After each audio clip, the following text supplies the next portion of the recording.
Hola a todos, mi nombre es Pablo Montesinos, soy estudiante de quinto año de medicina y le voy a hablar hoy día sobre las lesiones traumáticas de muñeca. Como hoja de ruta tenemos en primer lugar que vamos a ver la fractura del extremo distal de radio, también conocidas como EDR o fractura muñeca, y vamos a ver la fractura del escafoides carpiano. Partimos entonces con la fractura del extremo distal de radio.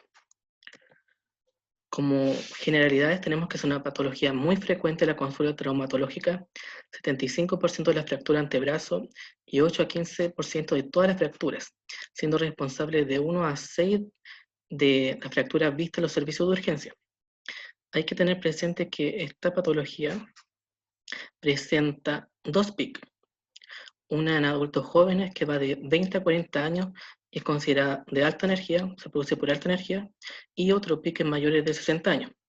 Más frecuentemente en mujeres con una razón de 4-1, siendo traumatismo de baja energía y con alta asociación a osteoporosis. Este tipo de fracturas suelen producirse por caídas sobre la mano y se producen en hueso metafisiario, el que se encuentra muy bien vascularizado. Por esto casi siempre consolidan. Su principal complicación es que dado en ocasiones presentan gran conminución al ocurrir en hueso osteoporótico, son muchas veces inestables y terminan consolidando en mala posición. Aquí vamos a ver la relación que hay entre osteoporosis y fracturas de la fractura extremo distal de radio. Se ha encontrado esta alteración en el 50% de las mujeres postmenopáusicas, con fractura obviamente del extremo distal de radio. En los mayores de 65 años, un 80% de fracturas presentan osteoporosis, menos que el grupo control. Esto es la densidad. Entonces, el 80% va a presentar osteoporosis, en comparación con los que no tienen fractura. La terapia de reemplazo hormonal disminuye el 90% el riesgo de fractura del extremo distal de radio y en un 50% el riesgo de fractura en general a los 5 años. A pesar de que toda esta evidencia no parece ser un factor tomado en cuenta al momento de infectar al paciente con fractura muñeca, ya que como bien dice aquí, solo se estudia a un 3% de los pacientes que tienen osteoporosis y solo un tercio de ellos tratados. Y por eso se debe considerar la fractura muñeca como un signo de alarma de fragilidad en los adultos mayores. Esta fractura puede ser el primer indicio de osteoporosis y así alertamos las posibles fracturas a futuro, como la fractura de cadera. Cámara. Ya, en cuanto a la anatomía, el extremo distal de radio corresponde a sus 4 centímetros más distales, es decir, sería más o menos 4 centímetros más distales. Presenta una superficie articular radiocarpiana con facetes para el hueso escafoide, aquí, y para el semilunar, y una radiolunar distal.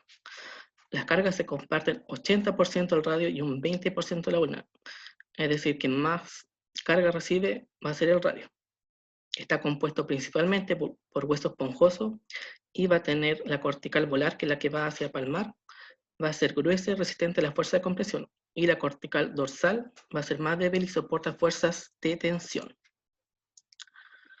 Dentro de lo que es la historia clínica, la fractura del extremo distal del radio se presenta con dolor de muñeca de inicio agudo, edema, equimosis palmar, aumento de volumen e impotencia funcional, así como podemos ver en esta imagen. El mecanismo más frecuente es por caída a nivel con apoyo de la muñeca en extensión. Así como está el caballero, se cae. Aquí también se ve que se comprime el radio contra los huesos del carpo. También pueden haber fracturas de alta energía en accidentes de tránsito, como los motociclistas, caídas de altura o adicción. Aquí tenemos también a una persona que se va cayendo desde altura. Es importante también evaluar la edad, por lo que dijimos, que si son personas jóvenes, obviamente lo más probable es que sea una fractura con alta energía, y si son personas mayores va a ser de baja energía. Eso es súper importante porque siempre se pregunta. También nivel de actividad, profesión, nivel intelectual y expectativas de tratamiento del paciente. Ahora, dependiendo de los rasgos de fractura y la posición del fragmento distal, vamos a tener varios tipos de fractura del extremo distal de radio. Vamos a partir con la primera y la más frecuente, que es la fractura de coles. En esta fractura se desplaza hacia dorsal y radial con cierto grado de supinación. Así como tenemos aquí que está radializado la fractura y se va hacia dorsal. Por eso se le conoce endorso de tenedor. ¿Ven? Porque se va hacia dorsal y asemeja la forma de un tenedor. Y esta siempre la preguntan, así que tienen que aprendérsela. También tenemos la fractura de coles invertido o de Smith, que en vez de irse hacia dorsal, esta se va a ir hacia volar o palmar. Y también se le llama fractura en pala de jardinero, porque asemeja la forma. Tenemos además la luxofractura de Barton, la cual desprende el margen dorsal del radio, o volar, que se subluxa acompañado del carpo, así como se ve en la imagen.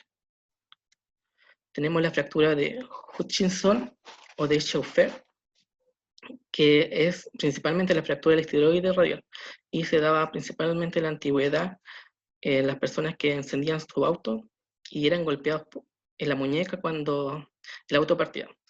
Como que apretaban, yo lo entiendo así, y como que cuando el auto encendía tiene que irse para atrás, como el mecanismo del auto antiguo. Y aquí se puede ver la fractura del estiloides radial. En el examen físico es importante evaluar el estado de la extremidad. Como vimos anteriormente, el aumento de volumen, dolor, impotencia funcional y deformidades, como la forma en dorsotenedor, que es la de Coles, en bayoneta, dorsalización y radialización, o en pala jardinero, volarización, que es la que nosotros vimos que era la de Smith. En el examen neurovascular vamos a tener que evaluar la indemnidad del nervio mediano, porque se afecta en el 33% de los casos. Y el componente vascular es muy poco frecuente. Aquí tenemos el nervio mediano, como pueden ver, la inervación al pulgar, el dedo índice y el dedo medio, y parte del dedo anular.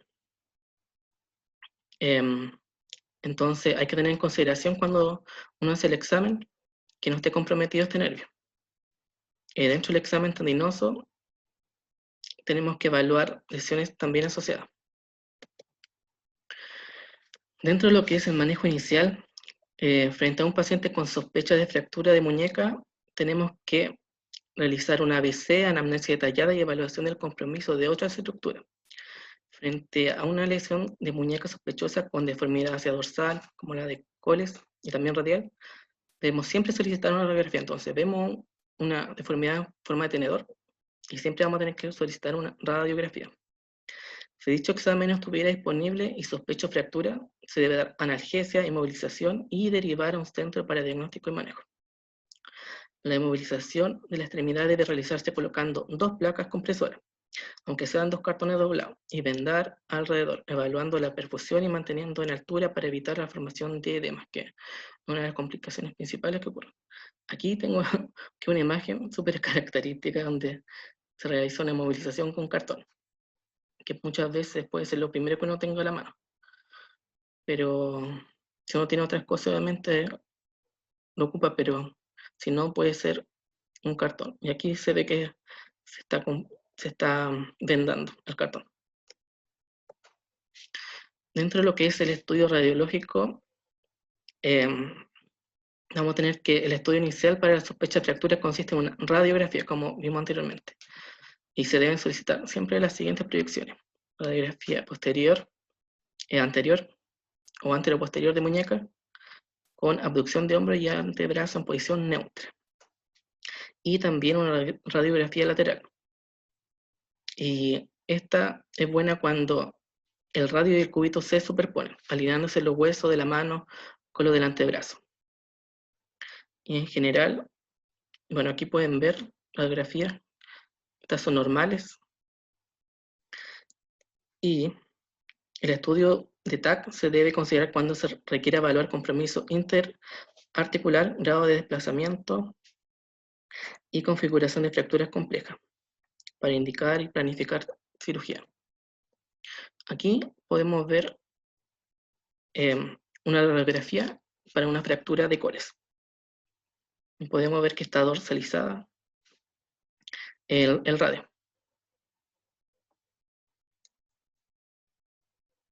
Bueno, aquí dentro de lo más importante de la clasificación está la AO, que es como la principal clasificación que se ocupa. Entonces, la clasificación AO divide la estructura del extremo distal del radio en tres grupos, A, B y C. Y a medida que avanza, la letra va a ser más grave. Entonces tenemos en este caso la fractura tipo A, que va a ser la extraarticular. El radio no va a estar comprometido. Va a estar comprometida la ulna. Luego tenemos la tipo B, que son fracturas intraarticulares simples, en la cual hay continuidad parcial de la epífisis y la metáfisis. Entonces aquí está continuado parcial, porque aquí hay una fractura, pero no está completamente, no está completamente fracturado. Y tenemos la fractura intraarticular completa, en la cual aquí podemos ver que está la epífisis y la metáfisis, no hay continuidad. Entonces así tenemos la gran diferencia. No está comprometido el radio, está comprometido parcial, la epífisis y la metáfisis, y aquí se compromete toda. Y esta clasificación, como decía, es la mejor, que nos va a dar una correlación interobservador y capacidad pronóstica. Por eso es la más utilizada. Dentro del tratamiento vamos a tener objetivos, como en primer lugar preservar la movilidad y la funcionalidad de la muñeca, mantener una adecuada fuerza de puño, prevenir el dolor, súper importante, y evitar las complicaciones. El cumplimiento de estos objetivos están directamente relacionados con la mantención de parámetros anatómicos aceptables luego del tratamiento. Dichos parámetros serán más estrictos mientras más exigencias tenga la muñeca del paciente, la cual variará según edad, nivel de actividad, profesión y condición mental.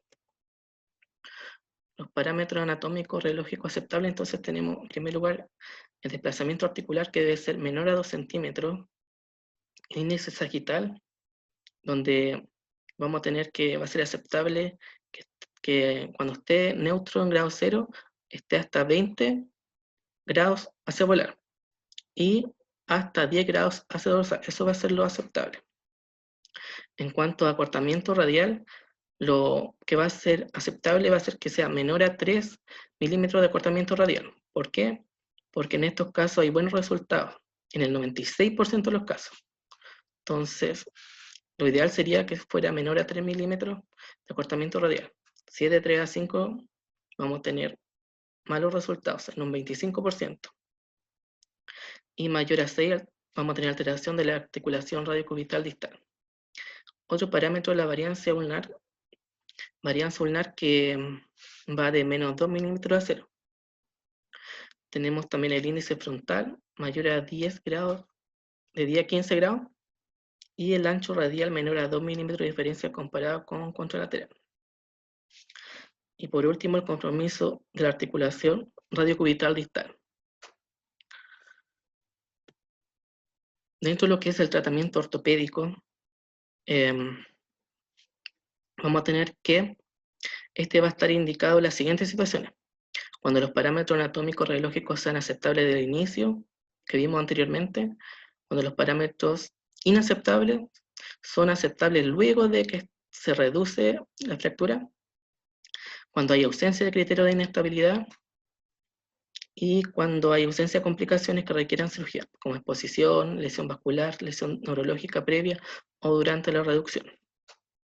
Siempre hay que evaluar, como dijimos, la edad, mano dominante, actividad y expectativa del paciente al momento de elegir un tratamiento ortopédico, siendo menos exigentes con los parámetros anatómicos mientras menos demanda tenga la muñeca. Es decir, una persona que ya sea mayor, que sabemos que quizás no va a ocupar tanto su muñeca, se le exige menos.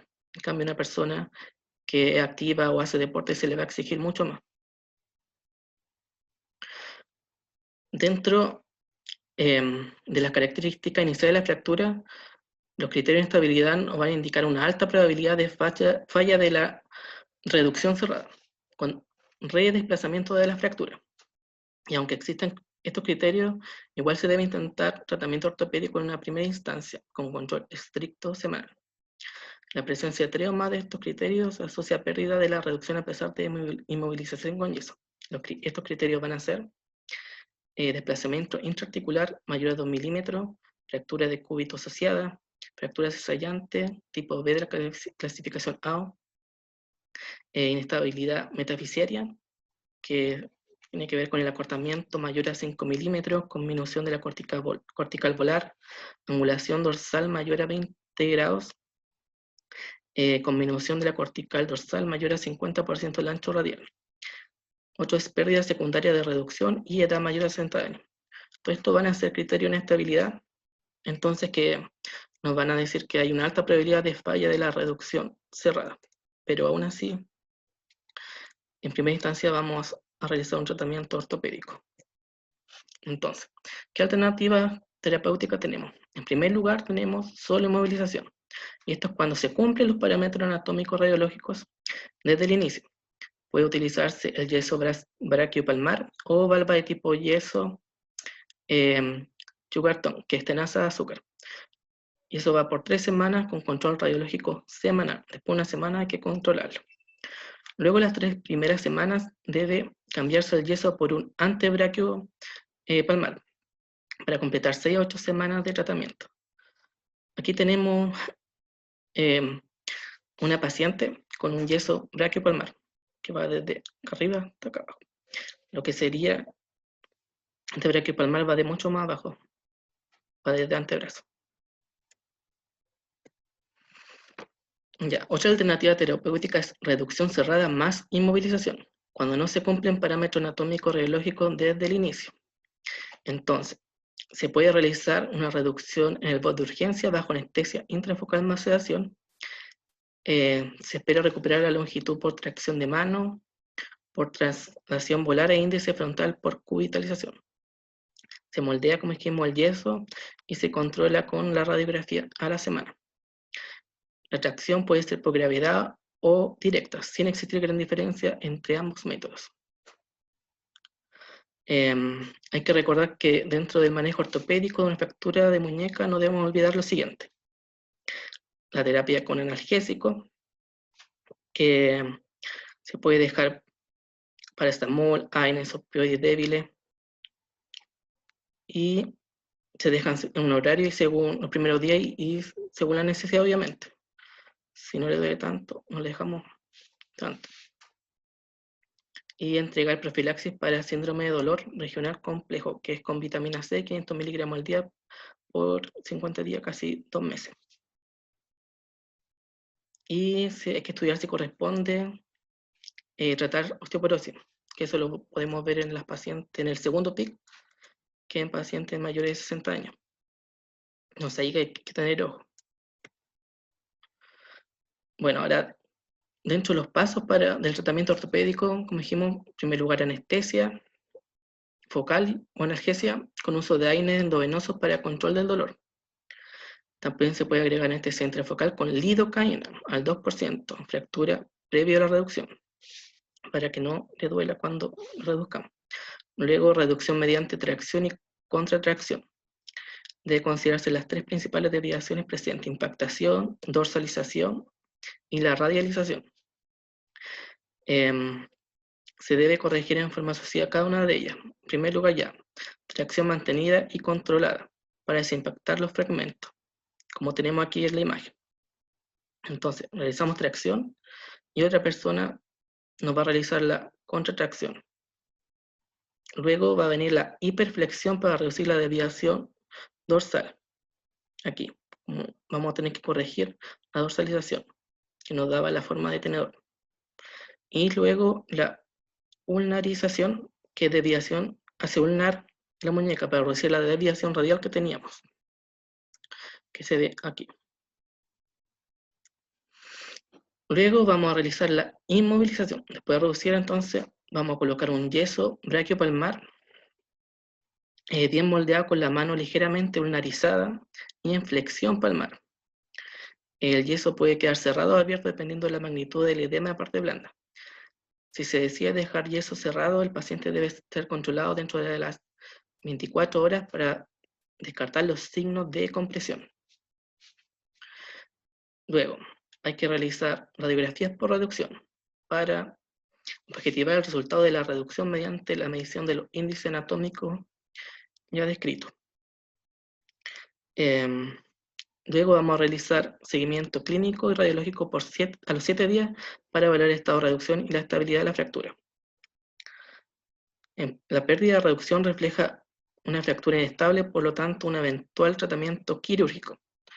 Si entonces fallamos la reducción, tenemos que ir a cirugía. Y la mantención de la reducción, en este caso se mantiene el yeso braquiopulmar por 3 semanas con control radiológico cada 7 días, o sea, semanal. Pasada la tercera semana, si la evolución clínica ha sido favorable, es posible cambiar el tratamiento a yeso antebraquiopulmar hasta completar 6 semanas, como habíamos dicho anteriormente. Y por último tenemos la reducción y osteosíntesis, que es cuando ya la fractura, por ejemplo, son inestable y no nos resultó el tratamiento ortopédico. Entonces, ¿cuándo lo hacemos? Cuando la fractura es reductible por otros métodos, cuando hay inestabilidad polar, cuando hay gran combinación de desplazamiento y falla el tratamiento ortopédico. Hay distintas alternativas. Tenemos tutor externo, tutor y abordaje limitado a masas agudas complementarias y reducción abierta y fijación interna con una o dos placas. Aquí podemos ver la imagen osteosíntesis percutaneas con tornillos canulados. Y esta se da principalmente en la D1, que son la fractura intraarticular. Luego tenemos reducción abierta y osteosíntesis con placa dorsal, que esta se da en las D2. Tenemos también reducción abierta y osteosíntesis con placa palmar. Aquí podemos ver las placas y cómo se colocan. Esta es para una B3. Aquí podemos ver un tutor externo. Aquí también. Dentro de las complicaciones vamos a tener inmediatas y tardías. Las inmediatas van a ser neuropatía del nervio mediano, pre o por reducción. Y esta también es una de las complicaciones más frecuentes. Se manifiesta con el síndrome del túnel carpiano de inicio agudo. Cuando es leve se puede seguir clínicamente, pero en cambio si es severa y no cambia posterior a la reducción, ya hay que ir a cirugía. También tenemos lesión de la articulación radiocubital distal y fractura del esteroides cubital y lesión tendinosa, que podemos tener lesión del tendón extensor, del extensor largo del pulgar, que se puede ver aquí, y de los tensores comunes, porque por ejemplo una fractura cólice si se dorsaliza puede dañar estos tendones extensores. Dentro de las complicaciones tardías tenemos rigidez articular, síndrome de dolor regional complejo, que se manifiesta como un aumento de dolor local, edema, cambio trófico de la piel, rigidez articular y parestesia, como tenemos en esta imagen. También podemos tener artrosis postraumática, como en esta imagen, y malunión. Y la malunión va a producir al mismo tiempo deformidad, pérdida de fuerza, rigidez y dolor. Entonces vamos a ir con caso clínico. Paciente de 65 años con antecedentes de osteoporosis que cae apoyándose sobre su mano derecha. El examen presenta dolor, edema, impotencia funcional y deformación en dorso tenedor. ¿Cuál es su hipótesis diagnóstica? Pueden colocar pausa para que vayamos, la pueden pensar y continuar. Bueno, si colocaron pausa, vamos ahora a ver. Fractura de Smith, la A, fractura escafoide, fractura de Colex, fractura de Hutchinson. ¿Qué podemos ver en el caso clínico? Que una característica principal es la deformación del sostenedor. Entonces, como habíamos dicho anteriormente, va a ser la fractura de Coles. Podemos ver aquí las imágenes también, cómo está dorsalizado el radio, y nos da la forma típica. Tratamiento, entonces vamos a colocarlo analgésico, valvayeso antebraquiopulmar, traslado de traumatología. Hay que derivar. ¿Para qué? Para que luego le den una reducción ortopédica, osteosíntesis, si lo requiere, y le pueden colocar un yeso braquiopulmar.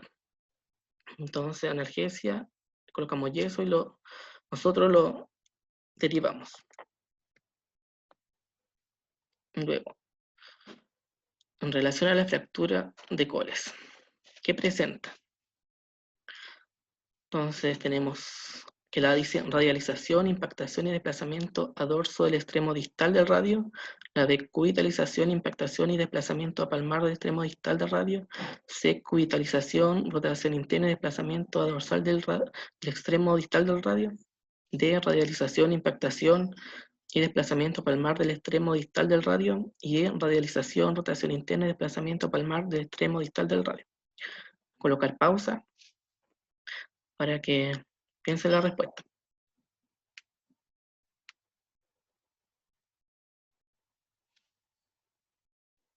Ya, la respuesta correcta es la A. ¿Por qué? Porque sí presenta radialización e impactación, como dijimos anteriormente, y se desplaza hacia dorsal, lo que le da la característica o la forma de tenedor. Entonces, la 3.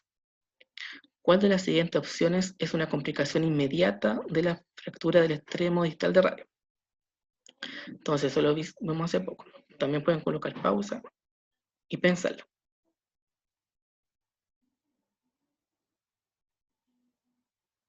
Entonces, aquí la respuesta correcta es neuropatía del nervio mediano. Esa es una complicación inmediata. Además, son todas tardías: rigidez articular, síndrome de dolor regional complejo, artrosis postraumática, malunión. Esas son las 4 complicaciones que son tardías. Y la inmediata, entonces, neuropatía del nervio mediano. Ahora vamos a ver las fracturas del escafoides carpiano. En primer lugar, vamos a ver la epidemiología. Esta corresponde a la fractura más frecuente del hueso del carpo, 60-70%. Comúnmente se produce por mecanismos de mediana energía en adultos jóvenes, que va de 15 a 30 años, y el 90% es en hombres. La zona más frecuente afectada es la cintura del escafoide, un 80%. Y en la primera consulta, las fracturas pueden pasar desapercibidas y ser confundidas con un esguince de muñeca. Aquí podemos ver en la imagen, tenemos un esguince de escafoide. Recordar que aquí se articula también con el radio el escafoides. El escafoides carpiano forma parte de la primera fila del carpo, como se ve aquí, y se articula, como dije recién, con el radio, el semilunar, el trapecio y el trapezoide. Casi todos los huesos del carpo presentan una irrigación deficiente. Casi las 4 de las quintas partes de la superficie del escafoide está cubierta por cartílago articular, de modo que la vascularización penetra en el hueso a través de 2 pequeñas áreas libres, una dorsal y otra palmar. En los 2/3 de los casos, los vasos arteriales discurren dentro del hueso, de un extremo al otro, dejando el polo proximal con un régimen vascular precario. Esto es lo importante, que el polo proximal queda con muy poca vascularización, se irriga muy poco. Entonces, este sistema vascular del escafoide ayuda a complicar su conducta biológica frente a la fractura. ¿Y qué va a producir? Consolidación lenta, gran tendencia a la pseudoartrosis y a la necrosis vascular, por su precaria vascularización, sobre todo el polo proximal.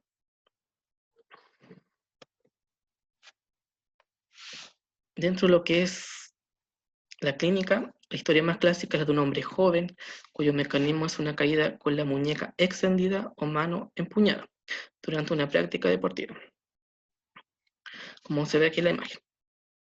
El examen físico debe buscar signos dolorosos sugerentes de una fractura de escafoide: compresión axial de pulgar, palpación de tubérculo de escafoide, sensibilidad a la tabaquera anatómica, que eso es muy característico, y a la realización de la muñeca. La presencia de estos signos en forma concomitante tiene una sensibilidad cercana al 100%, pero solo un 74% de especificidad. O sea, no es específico y se puede encontrar en otra patología. Dentro del estudio radiológico, un diagnóstico correcto y confiable debe cumplir las siguientes condiciones. Lo primero, técnicas perfectas, que deben ser rechazadas, radiografías mal reveladas, manchadas, que no incluyan articulación de la muñeca, todo el carpo y el metacarpo. Deben estar bien centradas. Aquí tenemos una radiografía donde podemos ver una fractura del cuerpo del escafoide. 2, deben ser tomadas mínimo en 3 proyecciones, pero lo ideal es que sean tomadas en 4. Vamos a tener proyección dorsopalmar o antero-posterior, proyección lateral, y lo importante es la proyección oblicua, que la proyección oblicua son 2. Una de ellas se realiza con proyección posterior anterior con desviación cubital de la mano, y en la otra se levanta la mano 40 grados, 45, apoyando el lado ulnar de la mano, con los dedos juntos y el pulgar sobreproyectado enfrente de ellos. Aquí tenemos 3, pero lo ideal, recuerden, son 4. 2 oblicuas, una lateral, una antero-posterior. Dentro de lo que es la clasificación, tenemos que para ver sitio anatómico de desplazamiento vamos a tener la clasificación de Herbert, que predice la posibilidad de no unión y la aparición de necrosis avascular. La no unión del escafoide como la NAP se relacionan directamente con el tipo de irrigación terminal y retrógrada de este hueso, siendo más alto el riesgo mientras más proximal sea la fractura. Acuérdense que el polo proximal es el que tiene más riesgo de necrosis avascular. Entonces, el tercio proximal 70, 100%, medio 30% y el distal de 0 a 5, el que tiene mejor irrigación. Y podemos ver que Herbert lo clasificó tipo A y tipo B. Las tipo A son fracturas agudas estables, como la A1 fractura del tubérculo y la A2 fractura incompleta a través de la cintura, y la fractura inestable, como la de la B1 a la B4. Tenemos la fractura distal oblicua, la fractura completa de la cintura, la B3 fractura completa del polo proximal y la B4 fractura luxación transescalopendular del carpo. Ya. Aquí tenemos entonces que la tipo A, como dijimos, son las fracturas estables y la fractura aparece incompleta. Tienen consolidación normalmente rápida, eso es importante, y el tratamiento va a ser el tipo A conservador. Entonces, esto nos sirve para ver el tratamiento. Y las tipo B, que son las inestables, tienden a desplazarse a pesar de la inmovilización con yeso, es común el retraso de la consolidación y la fijación interna es el tratamiento de elección. Entonces las tipo B, sí o sí, tienen que ir a cirugía para fijarla. Entonces, esta clasificación nos va a orientar el tratamiento. Entonces ya, dentro del tratamiento vamos a tener en primer lugar el ortopédico, realizado en fracturas no desplazadas. Se moviliza la extremidad con un yeso antebraquiopalmar con pulgar por 8 a 12 semanas. Y la duración del periodo de inmovilización está determinada por la presencia de signos radiológicos de consolidación ósea y ausencia de signos clínicos dolorosos. Si existen dudas, se puede presentar el estudio CONTACT. Aquí tenemos cómo se hace. Y por último, el tratamiento quirúrgico, que está indicado cuando existe desplazamiento mayor a 1 milímetro, fractura de polo proximal, recuerden que es importante porque son las que presentan la necrosis vascular, cuando hay grandes angulaciones y fracturas asociadas a inestabilidad carpiana. Aquí podemos tener cómo se fija la fractura del escafoide con un tornillo. Y las complicaciones de esta fractura son mala unión, retardo de la consolidación, no unión o pseudoartrosis, necrosis vascular y artrosis postraumática. Como tenemos aquí. En la imagen B tenemos la necrosis del tercio proximal, porque tiene mala irrigación. Entonces, como caso clínico tenemos un paciente de 25 años que se cae apoyando su mano izquierda. Al examen presenta leve impotencia funcional de la muñeca, dolor a la compresión axial del pulgar y la palpación de la tabaquera anatómica. ¿Cuál es su hipótesis diagnóstica y qué examen solicitaría? Entonces pueden colocar pausa y responderla.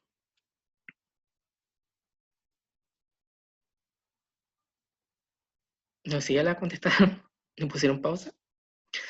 Entonces, tenemos en primer lugar que tenemos leve impotencia funcional de la muñeca, hay dolor a la compresión axial y lo importante es que hay, a la palpación de la tabaquera anatómica también presenta dolor, que esto es como súper característico.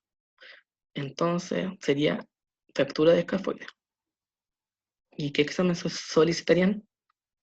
Radiografía AP lateral, radiografía en 4 planos, resonido o radiografía lateral y oblicua.